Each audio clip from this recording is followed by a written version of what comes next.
This is a world of difference on Trent Sound. Welcome to the second hour of the programme. Earlier this week, back end of last week, I had a really interesting conversation with the wonderful Ange Hardy, described as Somerset's First Lady by Andy and Joe. And it was Andy and Joe that first suggested, you really ought to be talking to Ange Hardy. She's got a good tale to tell, and she's a wonderful singer and songwriter. So she is too, and I'll leave you in the hands of myself and Ange Hardy for the best part of the next hour. This is part one of my interview with Ange. Part two will be broadcast when her next album comes out, dedicated to or inspired by Samuel Taylor Coleridge. That's due late summer, early autumn. So we'll play the second half of the interview then. But let's listen first to the Bow to the Sailor. This is, of course, Ange Hardy. Oh, for the winds they blow, for the winds they blow. Bow to the sailor, let us call, oh, for the winds they blow. Oh, for the winds they blow, for the winds they blow. Bow to the sailor, let us call, oh, for the winds they blow. Gentleman in blue and a white, he stands up proud and tall, tilts his brow and lifts his hat, all for the pretty girls. Each one of them's so fine and trim, all lined up in a row. Bow to the sailor, it does call, oh, for the winds they blow. Oh, for the winds they blow, oh, for the winds they blow. Bow to the sailor, it does call, oh, for the winds they blow. Oh, for the winds they blow, oh, for the winds they blow. Bow to the sailor, it does call, oh, for the winds they blow. Gentleman, he takes his gun, his armour and his blade, calls his name to the Commodore, takes to the English ways. Commodore with lace and crown on shoulders dressed in gold. Oh, wait here, Captain, he does call, oh, for the winds they blow. Oh, for the winds they blow, oh, for the winds they blow. Bow to the sailor, let us call, oh, for the winds they blow. Oh, for the winds they blow, oh, for the winds they blow. Bow to the sailor, let us call, oh, for the winds they blow. Just to the winds they blow, oh, to the winds they blow. Bow to the sailor, let us call, oh, for the winds they blow. Each one of them winds they blow, for the winds they blow. Bow to the sailor, let us call, oh, for the winds they blow. Oh, for the winds they blow, for the winds they blow. Bow to the sailor, let us call, oh, for the winds they blow. Oh, for the winds they blow, for the winds they blow. Bow to the sailor, let us call, oh, for the winds they blow. Just to the winds they blow, distance to the winds they blow. Bow to the sailor, let us call, oh, for the winds they blow. Each one of the winds they blow, and to the winds they blow. Bow to the sailor, let us call, oh, for the winds they blow. The first album was called Windmills and Wishes, and many of the first albums that you hear, it's just a guitar and a voice and not much else. But this one's got the full works, hasn't it? Some cracking arrangements with strings and keyboards and so forth. What was the process of that album coming together, Ange? Well, a friend of mine, a musician friend of mine, recently said in an interview that your first album's a bit like a collection of best-ofs, because it pretty much is the best of what you've done so far that you amalgamate into your first album. And I think he's spot on with that. For me, that album was a collection of all my best written songs up to that point, which told my story in the most cohesive way. And then I was at this very naive stage in my career. In fact, my career hadn't really started, where I had decided to make sure that I throw absolutely everything at it, because I thought it was a case of make or break. Either it'll work or it won't. So I was going to make sure I did my absolute best and threw everything at it. And we got an American investor, a friend of mine who I met on a forum online, on a recording forum, said, you must record these songs and I'd like to pay for it. So I was very, very fortunate that he allowed me to throw everything I had at it. The sad part was that I was so naive I didn't really know what to do with it once I had it. I just kind of wondered why it wasn't selling without having put it in front of anyone. So in theatrical terms, you had what would be called an angel then, who funded the album. Absolutely, yeah, he really was. And we're very fast friends to the day, and he saw in me something that I never knew I had. Yeah, I'm yet to meet him, so I must do soon. So how did that make you feel then, when he believes in you more than maybe you believed in yourself at that time? Oh, it was a huge compliment, and I think it was the first time anyone had really said to me that I could extend my career, or that I could be worth something, you know, that I could achieve something with my life. No one had ever really said that before. And it was very unlike me to grab it with both hands, actually. I'd always kind of fended for myself and shunned people when they'd offered things, because I always felt that until it's in your hands, it's not real kind of thing. I'd rather earn it. But for some reason, I just knew I had to do it. And for a first album, I just think it's remarkably mature, terrific arrangements, lovely songs, and you've got a gorgeous, pitch-perfect voice. When did you find out you could sing? Not long before I started the album, really, that first album. I always knew I could write songs because that's what I'd done and that's who I am. And I was quite confident that my songs had enough substance to them, but I didn't believe I could sing for myself. And it wasn't until I was recording demos of the songs on that forum, you see, using that forum to learn how to use the home recording gear. And it wasn't until I was doing those demos and putting them up that the people on that forum were saying, you really do have a special voice, you've got to explore it more. And then it was just lots and lots and lots of research on how to control your voice and just practice and just singing and loving singing. And eventually it came together and held its own, you know. Because if I read it right, music first made an impact on you when you were at the age of 14 and you'd run away from home to Ireland. Is that when you first found music in a really emotional sense? It sounds like it might be. Absolutely. We'd had recorder lessons at school. I'd had a few failed attempts at instruments. I'd played the piano probably up to about page 5 of the first book. So, you know, one hand type thing. And no one could ever teach me. And I think that was mainly because people would try to make me play the recorder, play a song and sight read, and I would just play it back to them without looking at the music. And so I was quite stubborn that I could do it by ear and I didn't need to learn music. But yes, at the age of 14, I ran away to Ireland, and at this point really had no musical background other than that. And when I was living on the streets, someone gave me a guitar and told me to busk.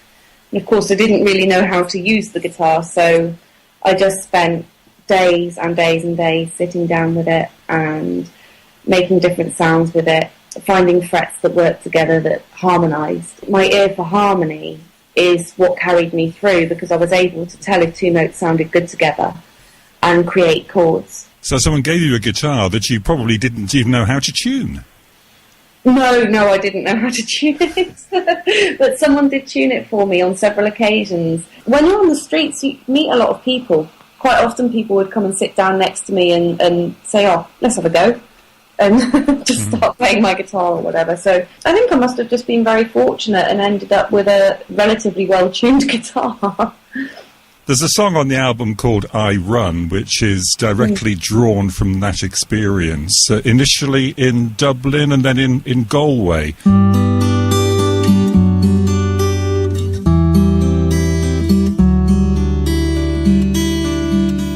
A young girl of 14 ran from social care, with a bag for her clothes and a big for her hair. She ran to Dublin with a wee Irishman. As she stepped from the lorry, she shook his wee hand. She found a new home in a Grafton Street shop. The doorstep of envy is where she would stop, with a bag for a pillow and a whistle in hand. She played a sweet ditty and sang to the land. I run for my freedom, but not from my own. I would not be running if I had a home. I'll take what you give me with thanks in my song, so I can keep running to where I belong.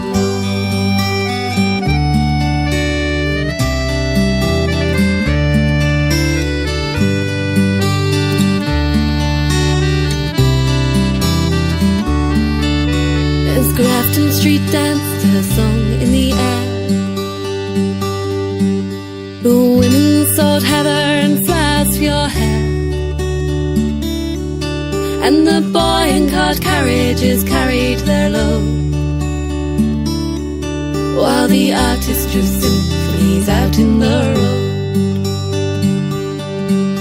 with nothing to rush for and nowhere to go. Time had no place in the story she told, for each penny placed in a hat by her hand, her heart it did heal and regain faith in man. I run for my freedom, but not from my own. I would not be running if I had a home. I'll take what you give me with thanks in my song, so I can keep running to where I belong.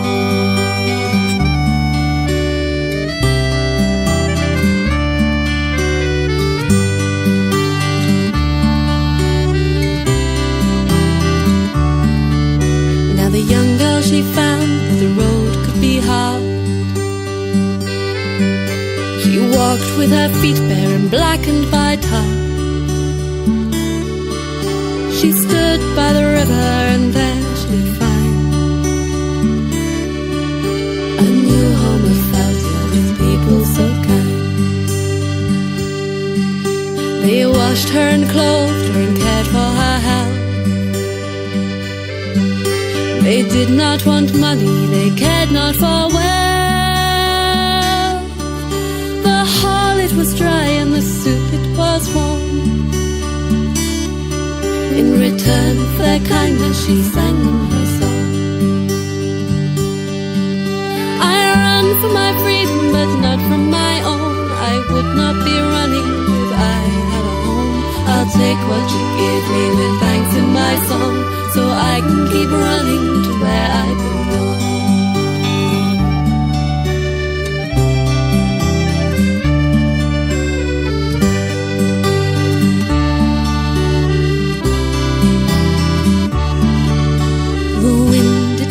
To travel the land,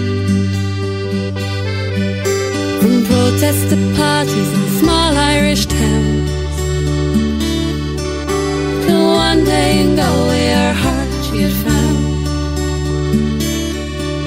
in the gift of a pen and the words she wrote down. It was on Galway Green she knew she belonged. Wherever she rested was where she called home. For now she'd rely on the kindness of man, the guitar she held and the songs that she sang. I run for my freedom, but not from my own. I would not be running if I had a home. I'll take what you give me with thanks in my song, so I can keep running to where I belong.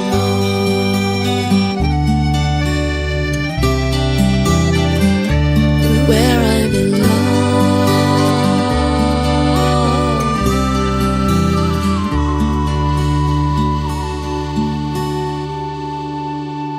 I run for my freedom, but not for my own. I would not be running if I had a home. I'll take what you give me with thanks in this song, so I can keep running to where I belong. How did your journey work out? Why did you go to Ireland? Well, it was a simple case of I'd found myself being bounced about from children's home to foster home, and I was in a children's home in Taunton and I was really very unhappy. So I actually didn't intend to run away, but that story's too long for now. But I left one evening and was late coming home, so they reported me missing. And when you're reported missing, they call the police and all sorts. So I decided there was no point in going back because they already assumed I was missing. So I just kept going and I hitchhiked. I spent probably 3 or 4 weeks hitchhiking around the UK before a chap picked me up in his lorry and just said, would you like to come over to Dublin with me? And we went across in the ferry and I took his daughter's name and that was that. He dropped me off in Dublin with 200 John Player blue cigarettes and a £20 note. And that was that. You were very, very vulnerable in that situation. Did it feel like that? You must have got into some frightening situations. I was in a few frightening situations, but actually, believe it or not, very rare and very far between. It's animal instinct to survive. You go on survival mode, and I think a part of your brain shuts down. I felt the cold in my bones to a point where I just, on a hot summer's day, would be freezing, yet it didn't hurt. It's strange. It's like a part of you just cope, and you just carry on. You're a survivor, and you survived. So you made the trip from Dublin to Galway. Yeah. Galway, well, I suppose all of Ireland really has its music, doesn't it? But what musical influences did you pick up in Galway? Well, again, really, on the street you don't hear a lot, because all you really have is the people walking past you, and you occasionally come across other street performers and things. So when it comes to musical influences in Ireland, I didn't really hear a lot. Although one chap who came down and randomly sat with me and said, "Oh, let me have a go on your guitar," kind of thing, showed me the first beginning part of the Romanza, which is a beautiful guitar piece, and I fell in love with it. I actually walked down the aisle to that piece of music. So yeah. Whose version did you walk down the aisle to? Oh, well, it was my Uncle David's version, actually. So he downloaded the sheet music from the internet and learned it. He said it's a really difficult piece of music to play, but he played it for us whilst we walked down the aisle.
I want to move on to Barefoot Folk in a minute, but I did have a question about the Windmill song, which kind of starts instrumentally like the sails of a windmill speeding up with a little guitar motif there. That's right. And you're sitting on a windmill? Were you literally or metaphorically sitting on a windmill when that song came to mind? That song came to mind when I was lying on the trampoline looking up at the sky with my daughter.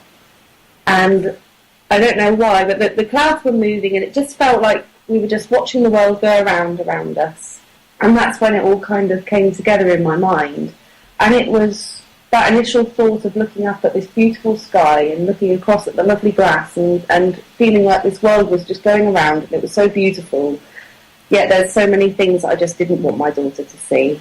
And I wanted her to be in that moment. It was a perfect moment. It was. It's a wonderful song. Let's listen to the Windmill song by Ange Hardy.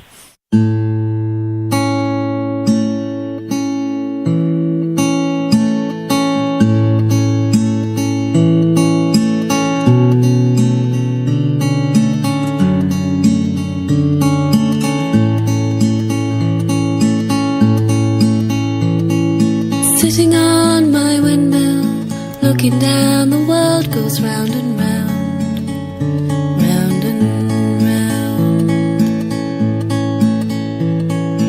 Sitting on my windmill, looking down, the world goes round and round, round and round.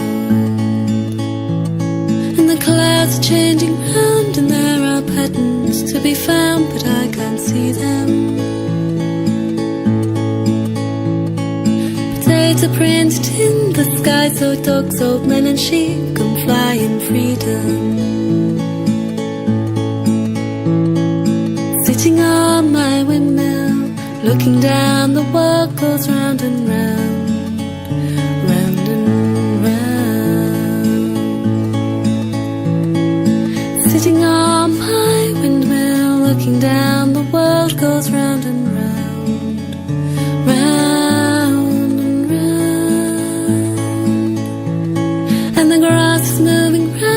Daisies pinpricked in the ground, gently dancing. Politely bowing do-si-do and pirouettes on tippy toes and parting.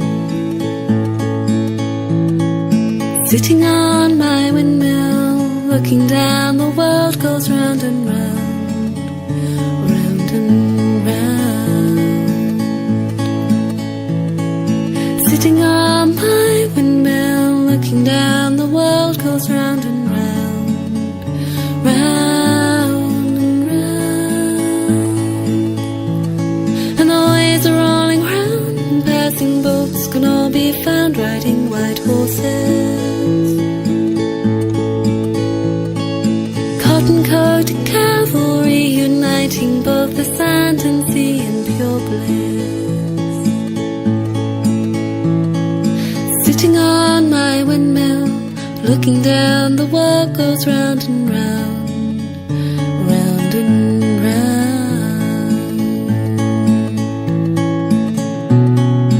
On my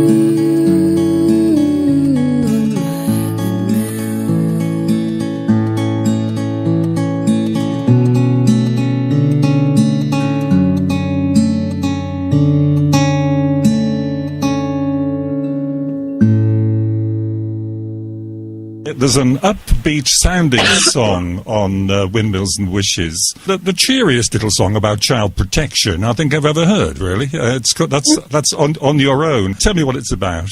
Well, it's got a number of angles. A lot of my music back then was autobiographical, so you can read quite a lot of my life story through it. This particular song was, my father had left us when I was 5, and he'd left my mum and disappeared completely for 5 years, and then turned up, and we, in his absence, built him into Superman. You know, he became this incredible person that we couldn't wait to meet and know, and he was all exciting. And anyway, he wasn't a great man, and he would play the two sides off against each other. He would bounce messages to mum or little digs through the children, and my mum would do the same in return. And we just found ourselves bouncing between the parents. And the poison that was created around that was just horrific. It was kind of about the way that children are used in family disputes and piggy in the middle kind of thing, you know. And it didn't feel as though the child's interests were paramount, to use, I think, the language of today's legislation. Exactly. But it goes on all over the place, it really does. And it's just to remember that sometimes those little digs that you make much bigger gouges in the child that you used to make them. Don't ask me if you don't want my opinion. Don't think that you can make me take your side. I don't even want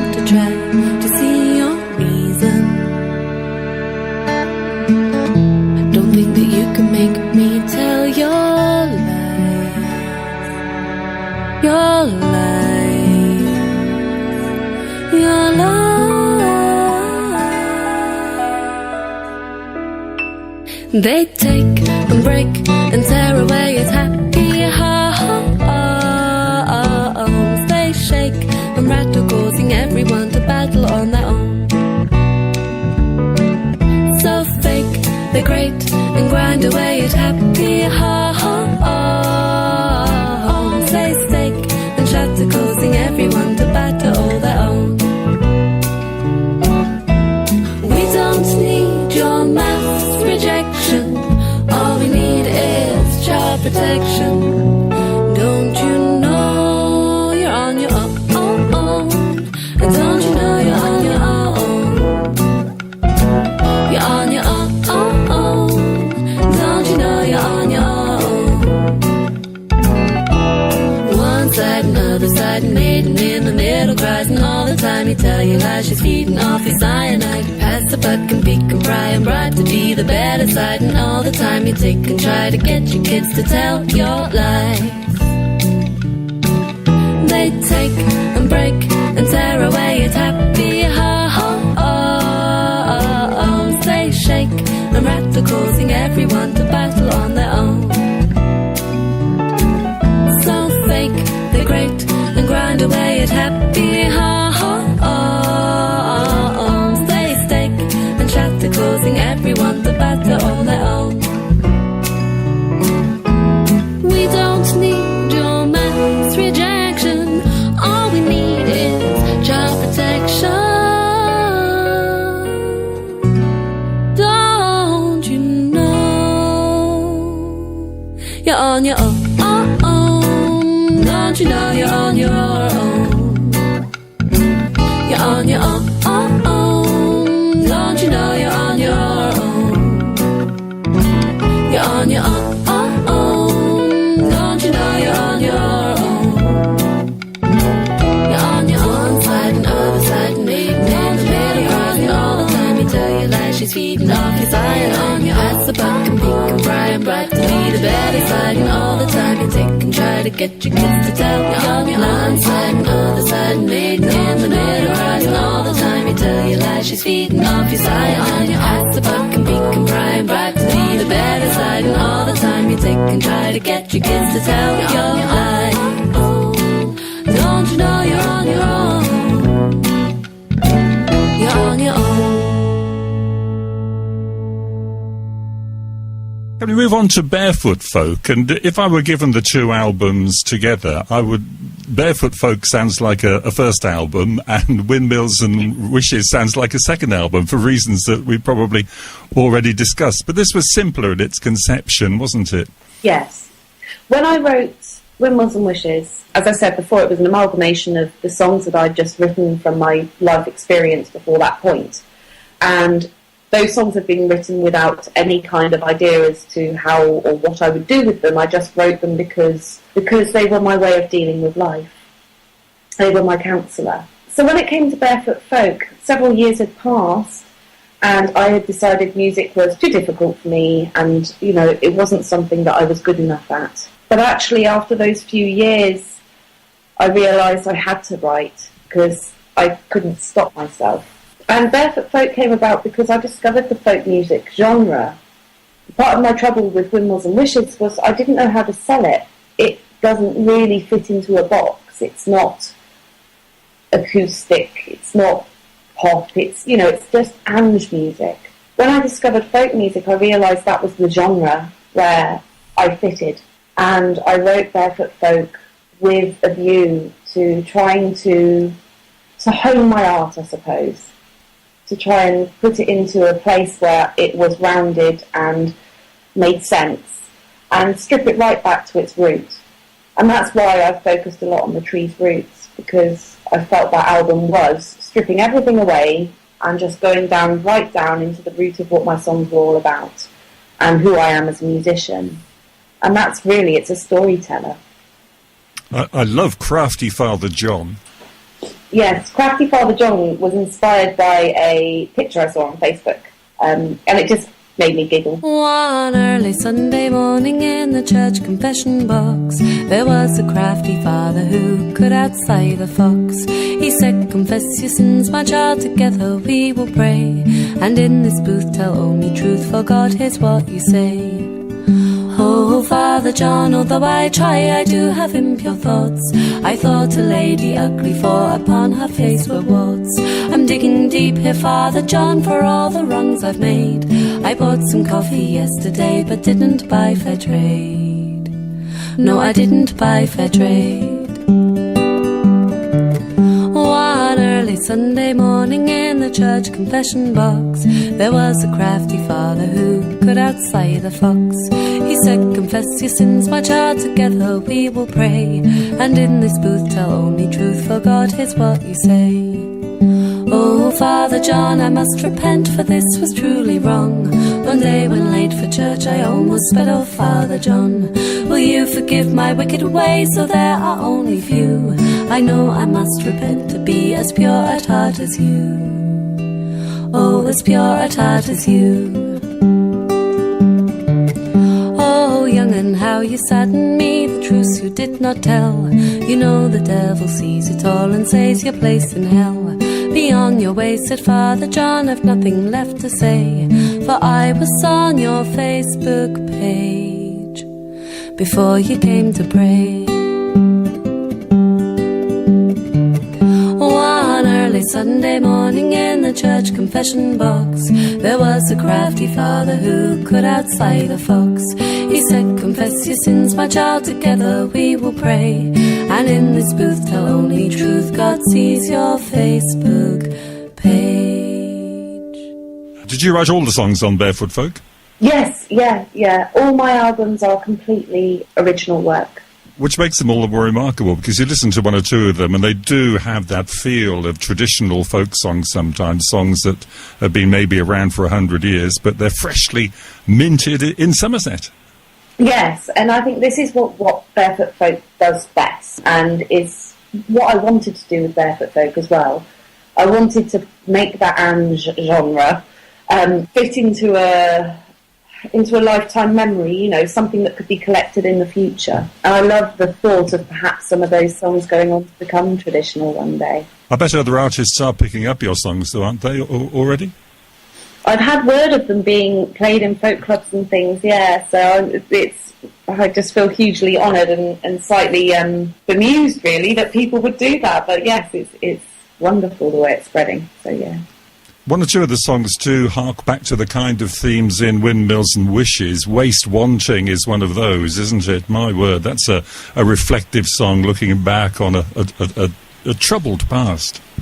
Yeah, I think Windmills and Wishes was very much my autobiography, sorry. And Barefoot Folk was me stripping everything back and saying, okay, I've dealt with it and now I'm moving on. And in a way, that song just summed everything up. It just said, I've done that and I've dealt with that, and there's no point in wasting time wanting for things that didn't happen. You know, it's time to live in now.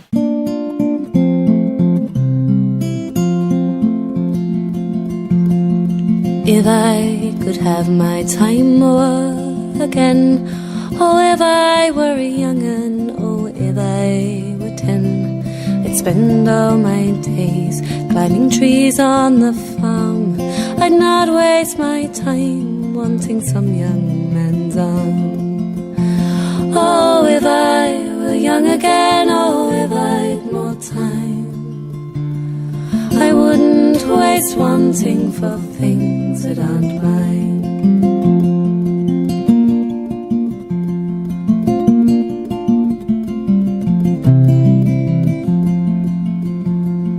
And if I could have my life for one more time, oh, if I were young again, if I were 9, I'd spend all my days with the loved ones I had, not wasting my time wanting my absent dad.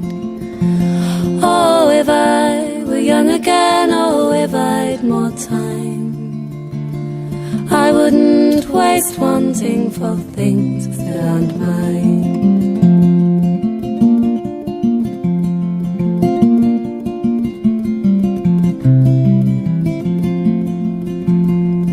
And if I could have my time more, I'd not wait.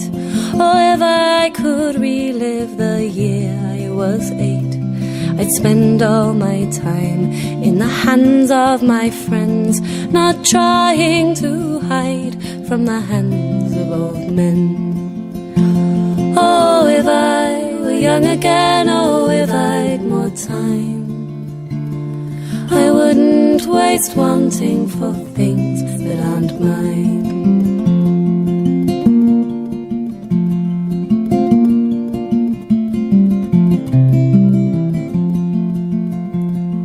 And if I could have my time more again, I'd lean on my loved ones, I'd cherish my friends. I'd see that my footsteps had company grand, and know my true father was holding my hand. Oh, if I were young again, oh, if I'd more time, I wouldn't waste wanting for things that aren't mine. Oh, if I were young again, oh, if I'd more time, I wouldn't waste wanting for things that aren't mine. It was this bridge between my old music and my new music, and my old self and my new self. And that led to the flowering of Lament of the Black Sheep, which received enormous critical acclaim, really. Is that to some extent your breakthrough album? I think so, absolutely. The wind was blowing, and someone said to me, when the wind blows, fly your kite, but keep your feet on the ground. And I thought that was wonderful. So we decided it was time to throw some money and time at it, and, really give it a go. Because Barefoot Folk was recorded in 5 days. It was a very low budget project, but it set a very good foundation for me to build upon. And so I wanted to build something really solid on top of it. So we really did put everything we had into The Lament of the Black Sheep, and were very careful to research and think about it from a promoter's point of view and from an artist's point of view. We really put a lot of thought into it. So yeah, I feel like it's excelled itself and has very much been the breakthrough project. And it's got a very distinctive sound as well, with the multi-layered vocals and so forth. Was that when you were beginning to use a looper and that sort of thing for the first time? Yes, yeah, I got a looper for Christmas, which was wonderful because I love harmony. I just adore harmony, and I felt that not being able to bring those layers of harmony to the stage was just such a shame. And I also felt that if I recorded those layers of harmony in the studio and then couldn't bring them to the stage, people would be disappointed. So the looper has bridged that gap beautifully. And I write with it quite often, so my songs have become very distinct in style because a lot of them are based around loops and being able to be looped live, and therefore they tend to be very thick with harmony and an arrangement, So choose a track from Lament of the Black Sheep that we can play then. What should we go for? I think my favourite really will always be The Sailor's Farewell.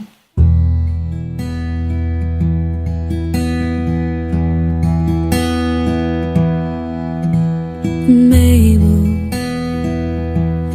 mother of mine, if I were able, I'd take your wine, turn it into water, and you'd be fine. And there is Mabel, mother of mine.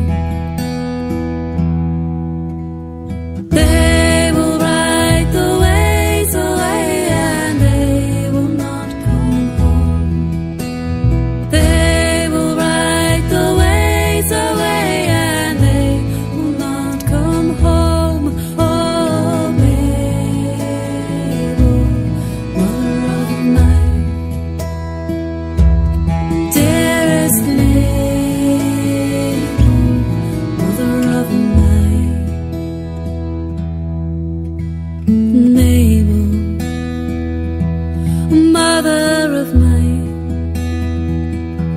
If I were able, I'd take all 9 of your dear children, and they'd be just fine. There is Mabel, mother of mine. They will ride the ways away, and they will not come home. They will ride the ways away, and they will not come home. Oh, Mabel, mother of mine, dearest Mabel, mother of mine. Mabel, mother of mine. If I were able, I'd wait here by. Farewell, the sailor, and he'd be fine. Dearest Mabel, oh, mother of mine. They will ride the ways away, and they will not come home. They will ride the ways away, and they will not come home. Oh, Mabel, mother of mine, dearest Mabel, mother of mine.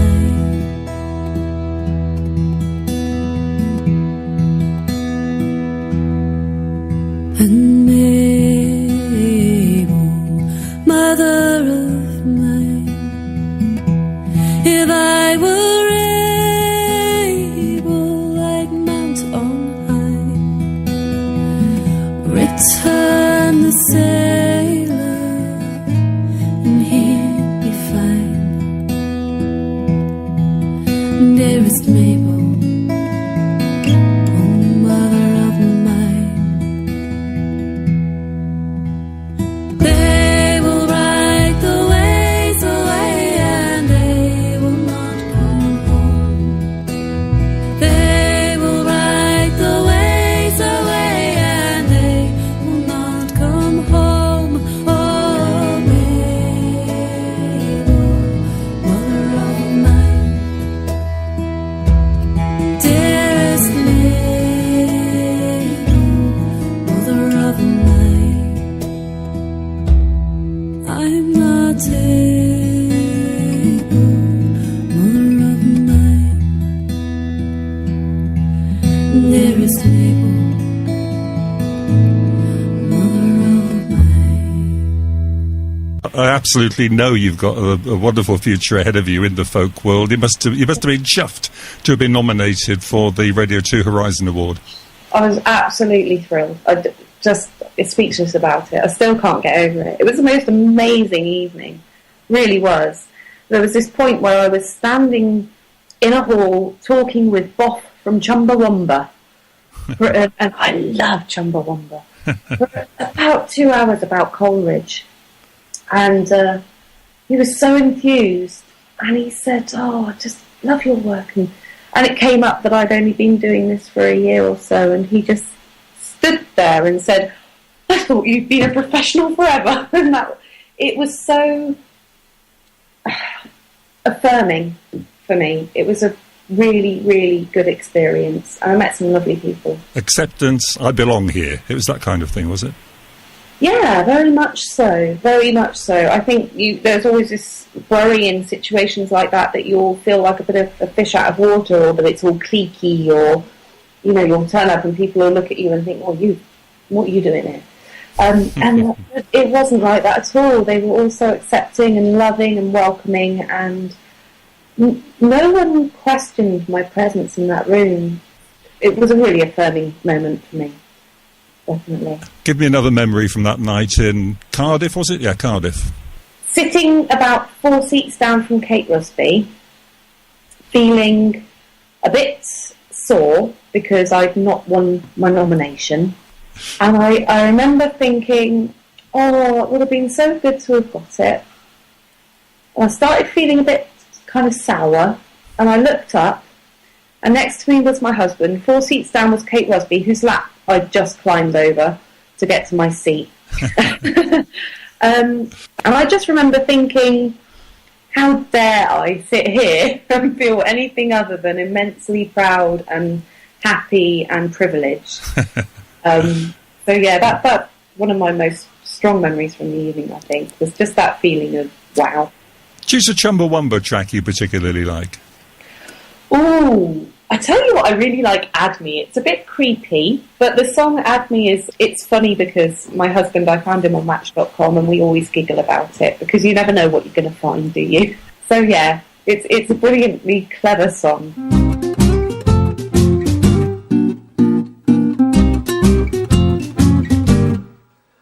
I'm a loner, alone with neuroses and hate. Anger is a permanent character trait.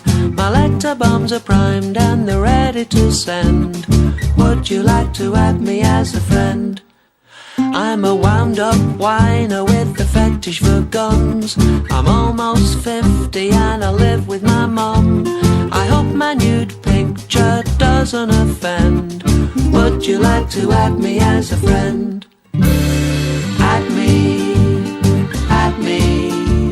Me mother says she wish she never had me. Add me, add me. Would you like to add me as a friend? Would you like to add me as a friend?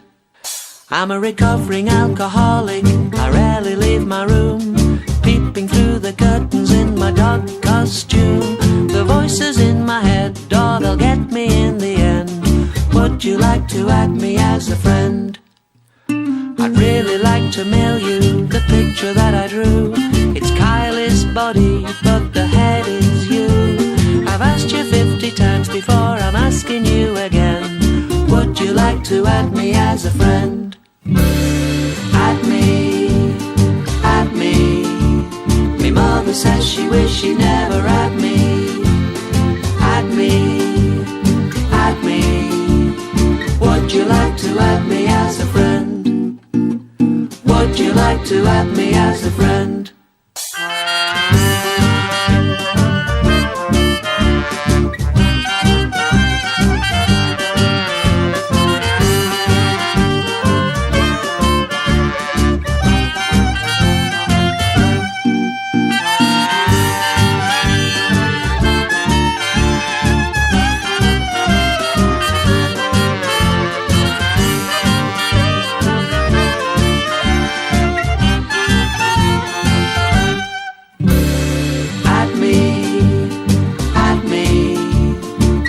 Says she wish she never had me.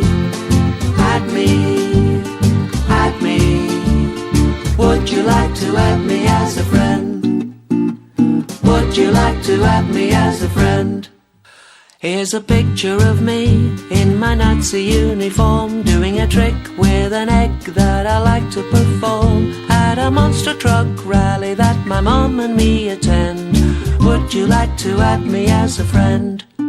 I've added Brittany and Paris and you and Tom. I'm going to find your address so I can visit you at home. I don't like people but I like to pretend. Would you like to add me as a friend? Add me, add me. Me mother says she wish she never had me. Add me, add me. Would you like to add me as a friend? Would you like to add me as a friend?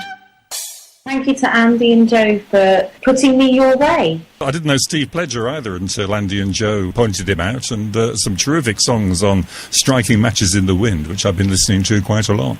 It's a fabulous album, it really is, yeah. Yeah. Very proud of him. He's done good. Ange Hardy, thanks very much indeed for talking to A World of Difference. This is not what I'd imagined. How is it for you? Still, this is where we are. And this is what we do. And I don't see things changing at this stage of the game. They say you can't go home. No, it wouldn't be the same. This is not the song that I was gonna play. And these are not the words I was gonna say to you. Oh, but there we are. We told each other stories, convinced that they were true. Took roles we could not play in scenes we soon outgrew. Now the curtain is descended, and those masks are put away, and with no more lines to speak, there's so little left to say. But this is not the song that I was gonna play, and these are not the words I was gonna say to you. Oh, but there we are.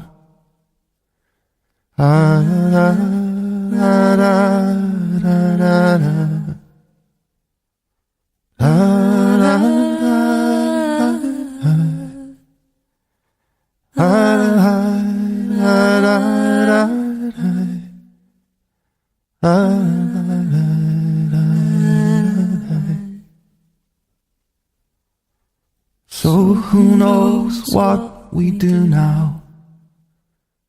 'Cause I just cannot see how we carry on, or how we cease to be. No questions, no conditions, committed to the cause. Oh, the best we had to give. Such foolish, childish flaws. This is not the song that I was gonna play, and these are not the words I was gonna say to you. Oh, this is not the song I was gonna play, and these are not the words I was gonna say to you. Oh, but there we are. There we go. And if you thought that interview what? Shall I start that again? If you thought that interview finished rather kind of quickly, there's a reason for that. Part 2 will be broadcast on a date to be fixed in the autumn upon the occasion of the release of Ange Hardy's next album, STC, devoted to Samuel Taylor Coleridge. During that last hour or so, you heard Ange Hardy's song The Bow to the Sailor, and then I Run. Then you heard the Romanza, sadly not played by Ange's Uncle Dave. It would have been nice to have had that. Then we heard the Windmill song, On Your Own, the terrific Crafty, Father John, and Waste Wanting, and the Sailor's Farewell. We then added in Add Me from Chumbawamba. What a terrific song that is. Thank you for pointing that one out, Ange. And we finished with Steve Pledger featuring Ange Hardy, and There We Are.